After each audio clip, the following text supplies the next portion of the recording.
రిమాండ్లో ఉండగా మృతి చెందిన కర్ల రాజేష్ది పోలీస్ హత్య అని మాజీ మంత్రి కేటీఆర్ ఆరోపించారు. సూర్యాపేట జిల్లా కోదాడలో కర్ల రాజేష్ కుటుంబాన్ని కోదాడ మాజీ ఎమ్మెల్యే బొల్లం మల్లయ్య యాదవ్, ఆర్ఎస్ ప్రవీణ్ కుమార్, మాజీ మంత్రి జగదీశ్వర్ రెడ్డితో కలిసి పరామర్శించారు. కేసీఆర్ హయాంలో మరియమ్మ లాకప్ డెత్లో బాధితులకు న్యాయం చేసినట్లు గుర్తు చేశారు. కర్ల రాజేష్ కుటుంబానికి పార్టీ తరపున తక్షణ సాయంగా 5 లక్షలు అందిస్తున్నట్లు ప్రకటించారు. లాకప్ డెత్ కు కారణమైన డీఎస్పీ శ్రీధర్ రెడ్డి, సీఐ, ఎస్ఐలను వెంటనే విధుల్లోంచి తొలగించాలని ప్రభుత్వాన్ని కోరారు. మంత్రి ఉత్తమ్ కుమార్ రెడ్డి నిందితులైన అధికారులను కాపాడే ప్రయత్నిస్తున్నారని ఆరోపించారు. ఆ దళిత యువకుడి హత్య లాకప్ లో ఇది ప్రభుత్వం చేసిన హత్యే.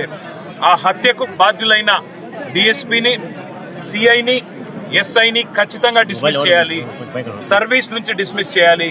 అట్లాగే ఆ ప్రభుత్వం తరపున గతంలో కేసీఆర్ గారి ప్రభుత్వం ఉన్నప్పుడు మరియమ్మ గారు అనే ఒక దళిత మహిళ ఆనాడు అడ్డగూడూరు పోలీస్ స్టేషన్లో మన తుంగతుర్తి నియోజకవర్గంలో ఇట్లాగే జరగకూడని దురదృష్టకర సంఘటన జరిగితే ఆ కుటుంబానికి 35 లక్షల నష్టపరిహారం ఇచ్చి, కుటుంబంలో ఒకరికి ఉద్యోగం ఇచ్చి, ఇల్లు కట్టించి వారం రోజుల లోపలనే ఆ అధికారులను కూడా డిస్మిస్ చేసిన చరిత్ర కేసీఆర్ గారి ప్రభుత్వాన్ని.